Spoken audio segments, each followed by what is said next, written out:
A paz de Deus, nosso Pai, e do Senhor Jesus Cristo seja com todos vocês. Irmãos, no que se refere à imoralidade sexual, à impureza sexual, o ato sexual quando a mulher está menstruada é um pecado gravíssimo. E é sobre isto que eu quero estar falando com vocês hoje. É preciso entrar na intimidade do casal para que os casais eles possam ter consciência, aqueles que ainda não têm, e assim possam ter o leito conjugal em santidade, em pureza. Porque muitos têm praticado a imoralidade, têm sido impuros no ato sexual, no leito conjugal. E nós vamos abrir aqui a palavra de Deus em Levítico, capítulo 20, o versículo 18, que vai dizer assim: o homem que se deitar com uma mulher durante as regras é a menstruação, durante as regras dela e descobrir sua nudez, descobrir a nudez significa ter relação sexual. Põe a descoberto a fonte do seu sangue, e ela mesma descobriu a fonte do seu sangue. Serão ambos eliminados do meio do povo. Veja como é severo a punição aqui no tempo da lei.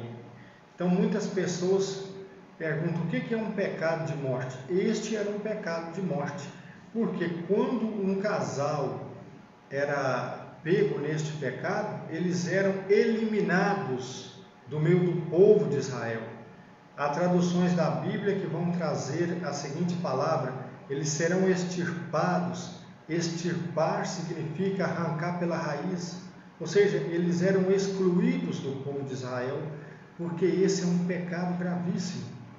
Mas muitas das vezes, quando você vai aí na internet para pesquisar sobre o assunto, você vê muitos homens que se apoiam em doutorados de teologia e eles vão dizer que isso é apenas o sexo quando a mulher está menstruada, não é recomendado por causa disso, por causa daquilo, e arrumam muitas desculpas, muitas ideias humanas e não trazem a questão do pecado em si. Não pode porque é pecado e pronto, acabou. Essa que é a verdade. Querendo ou não, quem crê em Deus e teme a Deus tem que aceitar.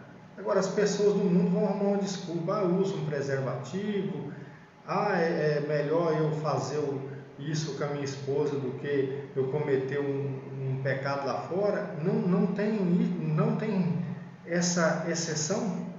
Ou seja, a pessoa que teme a Deus, ele obedece por amor à palavra de Deus.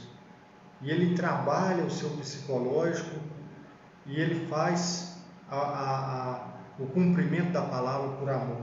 Então você observa que quando nós vamos para a palavra de Deus, nós temos a luz para que nós entendamos aquilo que a palavra de Deus está instruindo. Quando você vai para Levítico 15, verso 24, aqui a palavra vai dizer assim: se um homem coabitar com ela, ou seja, com a mulher em fase de menstruação, a impureza das suas regras o atingirá, ficará impuro durante 7 dias, todo o leito sobre o qual se deitar ficará impuro.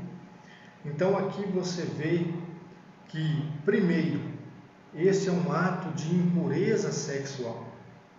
E observe, não estamos aqui buscando a justiça da lei. Eu vou provar para você no Novo Testamento que esse princípio moral ele é válido para todas as gerações, para todos os tempos, para todas as nações. Isso aqui não está restrito à lei de Moisés. É claro que tem toda uma ritualística na lei de Moisés. Mas eu quero trazer isso para você nos dias de hoje. Quando você vem aqui para Levítico 18, verso 19, diz assim: Não te aproximarás de uma mulher para descobrir sua nudez durante sua impureza das regras. Então, quando você vem para Levítico 20, 18, você vê que era um pecado em que aqueles que o cometiam eram eliminados do povo, eram excluídos do povo de Deus. Por quê? Em primeiro lugar, este é um pecado de impureza sexual. Segundo, é uma impiedade. É o que nós veremos aqui no texto de Ezequiel, capítulo 18.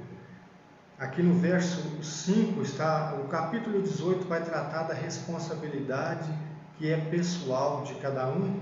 E aqui vem falando do homem justo, que pratica o direito, que pratica a justiça, que não come em montes, não eleva os olhos para os ídolos, nem se une com uma mulher durante a sua impureza. Ou seja, o contexto aqui está dizendo que o pai não morre pelo pecado do filho, nem o filho morre pelo pecado do pai. Se o pai for ímpio e praticar tudo isso aqui, ou seja, praticar idolatria, praticar injustiça, se unir com a mulher no tempo da menstruação, no tempo da impureza, então você vê o quê? Que essa é uma prática de impiedade.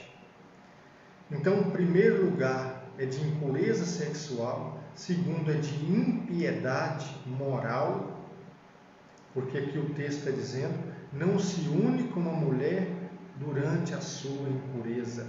E logo no verso 10, vai falar do ímpio. O ímpio pratica tudo isso.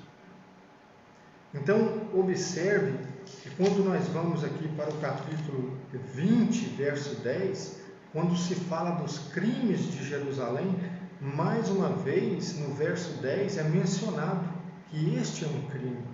No verso 10 diz assim, no meio de ti, no meio de Jerusalém, no meio de ti se descobre a nudez do pai, e se violenta a mulher em estado de impureza, no tempo da menstruação. Então, em terceiro lugar, este é um pecado que é um pecado de violência contra a mulher, contra a dignidade da mulher. Ou seja, este é um pecado de morte. Se a pessoa está nesse pecado, ele deve se arrepender, tanto o homem quanto a mulher, os dois são culpados. É preciso buscar o perdão em nosso Senhor Jesus Cristo e abandonar essa prática.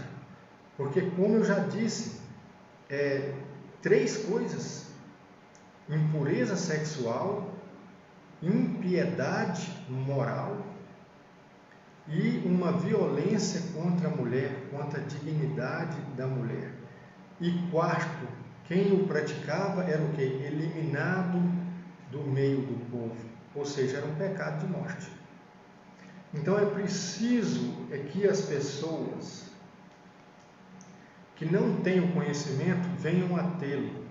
E aqueles que têm, é preciso ter temor de Deus. O temor de Deus é o princípio da sabedoria. E abandonar o erro.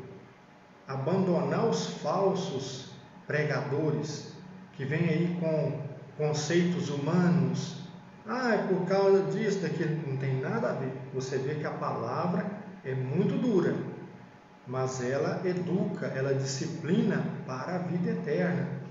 Então, quando você vem aqui para Hebreus, agora no Novo Testamento, você vem aqui no verso 4, Hebreus 13, 4, diz assim: o matrimônio seja honrado por todos, e o leito conjugal sem mancha, sem impureza, porque Deus julgará os fornicadores e adúlteros.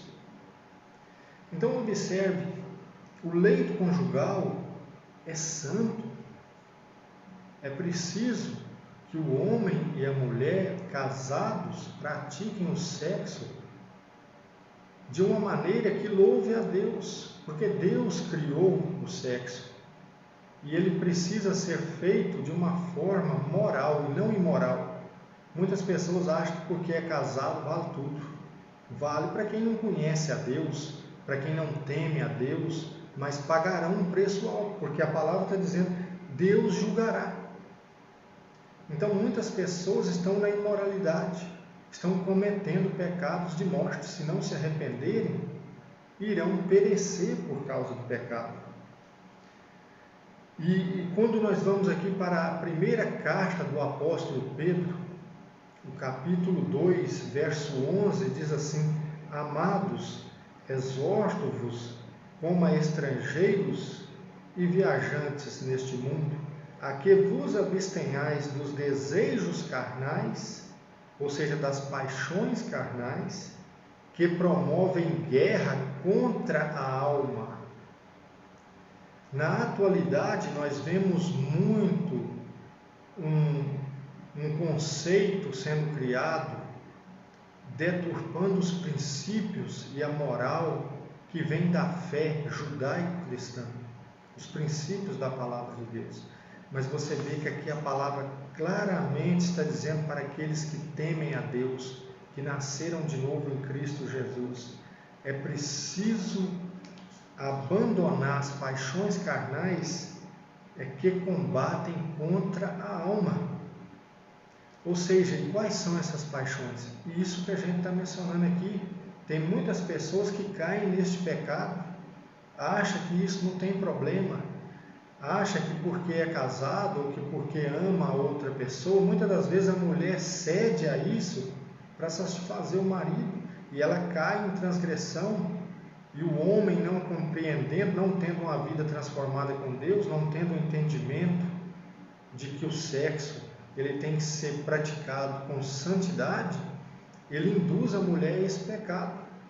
E estão pecando contra a alma, contra a vida. É um pecado contra a vida. Eu não estou tirando a palavra fora de contexto. Eu poderia citar aqui outros textos para que você possa refletir mais, mas é preciso que você dê ouvidos à palavra de Deus.